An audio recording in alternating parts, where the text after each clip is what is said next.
پاکستان کی معیشت میں ایک بڑا نام ہے ماہر معیشت ہارون رشید صاحب اس وقت پروگرام میں میرے ساتھ ہیں۔ ہارون صاحب السلام علیکم۔ جی السلام علیکم۔ جی ہارون صاحب، وفاقی وزیر خزانہ اورنگزیب صاحب نے فرمایا ہے کہ 24 قومی اداروں کی نجکاری ہوگی۔ میں آپ سے یہ جاننا چاہتا ہوں کہ بلا کے گزشتہ کوشش بھی ہوئی تھی، پہلے بھی ہوئی تھی، خاص طور پر پی اے کی نجکاری کی کوشش ہوئی، ناکام ہوئی، تو میں آپ سے یہ جاننا چاہتا ہوں کہ 2025 میں کیا یہ بیچنا جو چاہ رہے ہیں، نجکاری کرنا چاہ رہے ہیں، کیا کامیاب ہوگی؟ اور اس کے ساتھ ساتھ جو 24 دیگر قومی ادارے ہیں، آپ ان کو کس نظر سے دیکھ رہے ہیں؟ جی پہلے تو یہ سمجھنا ضروری ہے کہ پاکستان کا جو نجکاری کا ریکارڈ ہے وہ بہت کمزور ہے، اور اس کی کچھ وجوہات ہیں، کیونکہ ابھی تک حکومت کو پالیسی لیول پر یہ سمجھ نہیں ہے کہ وہ نجکاری کیوں کرنا چاہ رہے ہیں۔ دیکھیے نا، 3-4 چیزیں بولی جاتی ہیں۔ ایک یہ ہے کہ آپ اس لیے کرنا چاہتے ہیں کہ کمرشل انٹرپرائزز چلانا حکومت کا کام نہیں ہے۔ دوسرا وہ کہتے ہیں کہ جناب یہ تو بہت لاس میکنگ ہے، ان کو بیچیں اور جان چھڑائیں، تو تیسرا آرگومنٹ جو نہیں آتا، جو ہمارے اکنامکس میں ہے، وہ ہے کہ جو ادارے ہیں ان کی ایفیشنسی کو بہتر کیا جائے تاکہ وہ اچھا کام کر سکیں، اس کی مینجمنٹ دی جائے۔ نجکاری صرف ایک چھوٹی سی اس کا ذریعہ ہے یہ آبجیکٹو اچیو کرنے کا۔ نجکاری اٹ سیلف کوئی پالیسی نہیں ہے۔ اب پاکستان جو ہے زیادہ تر اپنے بہت بڑے جو 3 ہمارے سب سے بڑے لاس میکنگ ادارے ہیں، پاکستان سٹیل ہے، ریلویز ہے، پی آئی اے ہے، ان کو بیچنے کی ہم بار بار کوشش کرتے ہیں اور ناکام ہوتے ہیں۔ میں بھی جب کیبنٹ کمیٹی آف پرائیویٹائزیشن میں تھا تب بھی 27 کے 24 کی لسٹ آتی تھی۔ دیکھیے یہ لسٹیں آنا اور سٹیٹمنٹس دینا ایک جگہ ہے، ہمارے پاس صلاحیت کی بہت کمی ہے پرائیویٹائزیشن کمیشن میں، کیونکہ ہم نے اس کو وزارت بنا دیا ہے۔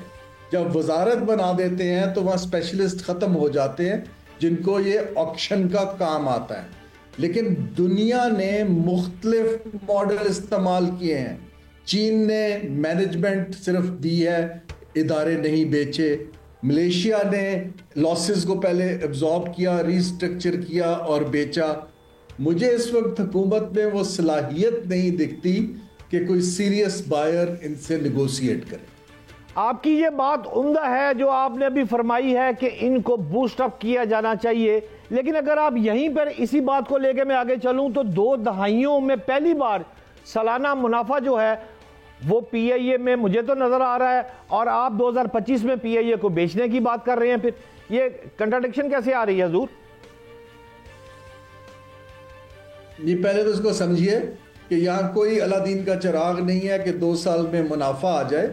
جو پی آئی اے کے لاسز تھے اس کے اوپر کوئی بھی پرائیویٹ پارٹی اس کو پیسے دے کے خریدنے پہ تیار نہیں، بلکہ وہ تو الٹا پیسے مانگتے ہیں۔ تو وہ سارے لاسز اس کی بیلنس شیٹ سے علیحدہ کر کے وہ حکومت نے ایبزارب کر لی ہیں۔ تو جب آپ نے لاس لے لیا تو پروفٹ میں آ گئی کمپنی۔ تو یہ ایک فائنینشیل انجینئرنگ کا کام ہے۔ یہ کوئی پی آئی اے نے بہت بڑا کوئی اپنا ری اسٹرکچر نہیں کر لیا ود ان فیو منتھس۔ تو we need to be very clear, اور ہمیں اپنے آپ سے بھی اور لوگوں سے غلط بیانی نہیں کرنی چاہیے۔ میری حکومت کے لوگوں کو یہ ایڈوائس ہے۔ اب سوال یہ پیدا ہوتا ہے کہ اب لاسز آپ نے نکال لیے ہیں، بیلنس شیٹ ریلیٹیولی کلین ہو گئی ہے، اب آپ اس کی ایک فیئر پرائس یا قیمت کیسے لگاتے ہیں؟ لیکن میرے لیے قیمت سے زیادہ اہم ہے کہ جس کو بیچتے ہیں اس کو ایئر لائن چلانے کا کوئی اتنا کامیاب تجربہ ہونا چاہیے کہ وہ اس کو ریوائیو کر سکے۔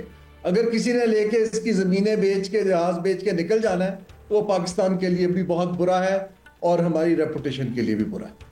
قابل احترام آپ کی رائے اپنی جانب، لیکن حکومت تو مسلسل کہہ رہی ہے کہ معدنیات اور آئی ٹی سیکٹر ملک کے لیے گیم چینجر ثابت ہونے جا رہے ہیں۔ تو اس حوالے سے پھر میں آپ سے سوال یہ پوچھنا چاہوں گا کہ ٹیکنالوجی اور وسائل کے بغیر معدنیات سے استفادہ کیا آپ ممکن سمجھتے ہیں؟ اور کیا پاکستان بیراک گولڈ جیسی کمپنیوں کے بغیر خود ان سے استفادہ حاصل کر سکتا ہے؟ پھر آپشن کیا آپ کے پاس؟ دیکھیے کسی بھی نئے سیکٹر کو کھولنا ڈیولپ کرنا، اس کے انفراسٹرکچر میں انویسٹ کرنا، انویسٹرز اور ٹیکنیکلی سپیریئر ٹیکنالوجی کو لانا، یہ ایک لانگ ٹرم کام ہے. اور میری ججمنٹ یہ ہے، میں نے جو باقی ممالک میں دیکھا ہے، یہ کوئی 25-30 سال لگتے ہیں اگر آپ ڈیڈیکیٹڈ کام کریں. ضرور کرنا چاہیے، لیکن یہ کہنا کہ یہ گیم چینجر، یہ جو 4-5 لفاظی ہے، گیم چینجر ہے، اڑان ہے، ہم ٹرن اراؤنڈ کر دیں گے، ٹرانسفارم کر دیں گے، یہ سیاسی الفاظ ہیں، ان میں حقیقت نہیں ہے. ہاں، منرلز کا بہت اچھا سیکٹر ہے، ایکسٹریکٹیو انڈسٹری ہے، پاکستان کے پاس انڈومنٹ ہے، لیکن اس کو ڈیولپ ہوتے پوری ویلیو چین کو وقت لگے گا. اب آتے ہیں آئی ٹی میں. آئی ٹی ایک لو ہینگنگ فروٹ ہے جس کو ابھی ہم، کیونکہ ہمارے پاس انگلش سپیکنگ پاپولیشن ہے، بچوں کے پاس بیسک ٹریننگ بھی ہے کافی حد تک، اگر ہم اس پہ پراپر طریقے سے انویسٹ کریں اور اس کو میچ کریں دنیا کی ڈیمانڈ کے ساتھ. ابھی تو ہم بڑی بیسک آئی ٹی جو ہے کہ آپ نے کوڈنگ کر دی، بلنگ کی انٹریاں کر دی، یا کوئی چھوٹا موٹا سافٹ ویئر بنا دیا. ہمیں اس کو ایک لیول اوپر لے جانا ہے جہاں پر ہمارے کمپیٹیٹر جو ہیں سنگاپور اور انڈیا بہت مہنگے ہو گئے ہیں، ہم اس کا ایک سستا سلوشن دے سکتے ہیں. لیکن یہ آئی ٹی منسٹریوں کے تھرو نہیں ہوگا. میں بار بار کہہ رہا ہوں، یہ آپ کو ڈیلیگیٹ کر کے جن لوگوں کو اس کی سمجھ ہے ان کو یہ کام دینا پڑے گا تاکہ وہ لوگ اس کو تیزی سے ٹرن اراؤنڈ کر سکیں، 24 گھنٹے کام کریں، سیاست کو اس سے نکالنا ہو. قابل احترام اس وقت ہاٹ ایشو چل رہا ہے، چائنا، ٹرمپ، امریکہ، ٹیرف، اور جناب لڑائی جو ہے وہ عروج پہ چلی گئی. میرے جو دوست ماہر معاشیات ہیں ان سے جب میں نے بات کی ہے تو وہ کہتے ہیں کہ ٹرمپ جو ہے وہ سوچے سمجھے بغیر اس کام کو لے کر آگے چل رہا ہے، معاشی تباہی کا باعث بنے گا. لیکن آپ ماشاءاللہ پاکستان کے بیسٹ 3 میں سے ایک ہیں، لہذا میں آپ سے جاننا چاہتا ہوں کہ آپ کس نظر سے اس کو دیکھتے ہیں، اور خاص طور پر میرا پاکستان اس ٹیرف جنگ سے کتنا متاثر ہوگا؟ جی میرا نہیں خیال. ہاں، یہ ہم کہہ سکتے ہیں کہ ٹرمپ کسی سٹرونگ اکنامک آرگومنٹ کے بغیر یہ کر رہے ہیں. وہ بڑا سوچ سمجھ کے کر رہے ہیں، ان کو پتا ہے وہ کیا کر رہے ہیں، اور ان کو یہ بھی پتا ہے کہ وہ کس کے لیے کر رہے ہیں. اور یہ عروج پہ نہیں گیا ہے، یہ میں آپ کو بتاؤں، یہ بھی آغاز ہے. ابھی تو 5-6 ماہ کے اندر یہ ہیٹ اپ ہوگا. ابتدائی عشق ہے، دیکھیے آگے آگے ہوتا ہے کیا، یہ کہہ رہے ہیں آپ؟ جی بالکل، ایبسلیوٹلی. کیونکہ دیکھیں ان کے پاس کارڈ کیا ہے، وہ کہتے ہیں کہ میں سب سے بڑی کنزیومر مارکیٹ ہوں. وہ اس کا کارڈ جو ہے کھیل کے تھریٹ کر رہے ہیں کہ مجھے میرے پیسے دو گے اور تو میں چیزیں خریدوں گا، ورنہ میں نہیں خریدوں گا. ان کو بھی پتا ہے کہ مینوفیکچرنگ دوبارہ امریکہ نہیں جائے گی، اس کو بھی 20 سال لگیں گے، 25، کیونکہ وہاں پر سٹرکچر ہی نہیں ہے. لیکن وہ ایک بلف کھیل رہے ہیں، اس پہ انہوں نے ایک کانفیڈنس ڈیمیج کر دی ہے، فائنینشیل مارکیٹس کو ڈسرپٹ کر دیا ہے، اور یہ ڈیلیبریٹلی کیا جا رہا ہے. اور میرا نہیں خیال کہ اس کا کوئی ریورسل ہے. پاکستان جیسے ممالک کے پاس کوئی چارہ نہیں ہے کہ ہم بڑا سیریسلی اپنے ایکسپورٹ بیس کو تگڑا کریں، کمپیٹیٹو کریں اور نئی منڈیاں ڈھونڈیں خطے میں. ہماری ابھی ایکسپورٹ اتنی زیادہ نہیں ہے کہ 5-7 ارب ڈالر ہم خطے میں نہ بیچ سکیں. ہمیں یہ امریکہ اور چین کی لڑائی میں اپنے سٹیکس کو پھیلانا پڑے گا. اور میں پھر سے عرض کر رہا ہوں، یہ پرائیویٹ سیکٹر کرے گا، اس کو انسینٹیوز دینے پڑیں گے کہ آپ ویلیو ایڈڈ ایکسپورٹس بنائیں، اور خالی انڈسٹری نہیں، زیادہ پیسہ سروسز کی ایکسپے ہے، نالج سروسز میں. آنریبل ہارون بھائی، میرا آج کا آپ سے لاسٹ سوال ہے. پرنٹ، الیکٹرانک میڈیا جہاں بھی دیکھیں آپ کو لفظ نظر آئے گا کساد بازاری، اور معیشت پر بات کرنی ہو تو کساد بازاری کے بغیر یہ گفتگو مکمل نہیں ہو سکتی. میں آپ سے سیدھا یہ پوچھنا چاہتا ہوں کہ مجھے اور میرے ناظرین کو یہ سمجھا دیں، آج سادہ الفاظ میں سمجھائیں کہ کساد بازاری ہوتی کیا ہے، اس کے نتائج کیا ہوتے ہیں؟ جی اب اس میں سادہ الفاظ میں اگر آپ انفلیشن کی بات کر رہے ہیں، رائٹ؟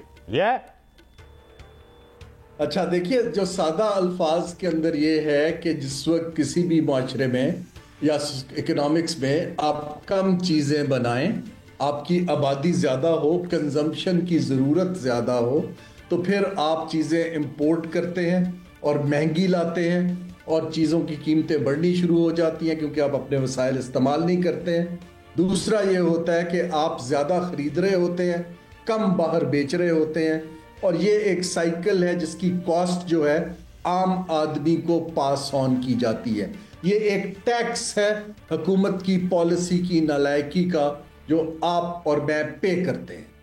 اچھا، اب اگر اس کو ہم دیکھیں کہ یہ جو منی سپلائی ہے، ہم اس کو آئی ایم ایف کے تحت اس طرح کنٹرول کرنے کی کوشش کرتے ہیں کہ ہم آئی ایم ایف جو ہے اس کے تھرو ہم پیسے کی جو فراہمی کو کم کر دیتے ہیں کہ کم پیسہ ہوگا مارکیٹ میں، کم چیزیں بکیں گی، اس کو ہم ڈیمانڈ کمپریشن کہتے ہیں، تو اس سے انفلیشن یا کساد بازاری کم ہونی شروع ہو جائے گی۔ اب سوال یہ پیدا ہوتا ہے کہ یہ آپ ایک اینگل لے رہے ہیں، لیکن ہمارے معاشرے میں آپ اور میں تو قرضہ لے کے کام ہی نہیں کرتے، تو یہ شرح سود کا ہم پہ امپیکٹ کم آتا ہے۔ اس کا حل ایک ہی ہے جی، کہ حکومت جو ہے انسینٹیو دے کہ ہمارا پروڈکشن بیس بڑھے، لوگوں کی ضروریات پوری ہوں، کمپٹیشن جو ہے وہ پرائس ڈٹرمن کرے، نہ کہ اسسٹنٹ کمشنر سوٹی لے کے دکانوں پہ لسٹیں لگاتا پھرے۔ یہ پورا دنیا میں اسی طرح چیزیں مارکیٹ بیسڈ ریگولیشن سے کنٹرول ہوتی ہے، نہ ڈنڈے سے ہوتی ہے، نہ آئی ایم ایف جو کر رہا ہے وہ سسٹینیبل ہے۔ تو ہمارا ابھی جو کم ہے، لیکن اگلے سال کی جو ابھی نمبرز ہیں وہ پھر سے 5-6% ہیں۔ اس کا مطلب ہے قیمتیں گریں گی تو نہیں، کم شرح سے بڑھیں گی، اور لوگوں کو اس کے لیے اگر اکنامک اپرچونٹیز نہیں نکلتی ہیں تو لوگوں کے اوپر یقیناً پریشر مزید بڑھے گا۔ بہت شکریہ، انتہائی قابل احترام ہارون شریف صاحب میرے ساتھ تھے ناظرین، اور ہارون صاحب فرما رہے تھے کہ ٹرمپ امریکہ کا صدر ہے، وہ بہت سمجھدار آدمی ہے، اور وہ جتنا گیم کر رہا ہے باضابطہ سکرپٹ کے تحت گیم کر رہا ہے، لکھی پڑھی بات کر رہا ہے، اور یہ جو ٹیرف کی بات کر رہا ہے، چائنا سے کر رہا ہے، لڑائی ہو رہی ہے، مار کٹائی ہو رہی ہے، اس سے امریکہ کو کوئی بظاہر اتنا بڑا خطرہ نہیں ہے، کیونکہ یہ کیلکولیٹڈ گیم ہے۔ لیکن خوشی کی بات یہ مجھے سمجھ آئی ہے کہ میرے پاکستان کے لیے ناظرین بہتر ہو رہا ہے آنے والے سالوں میں۔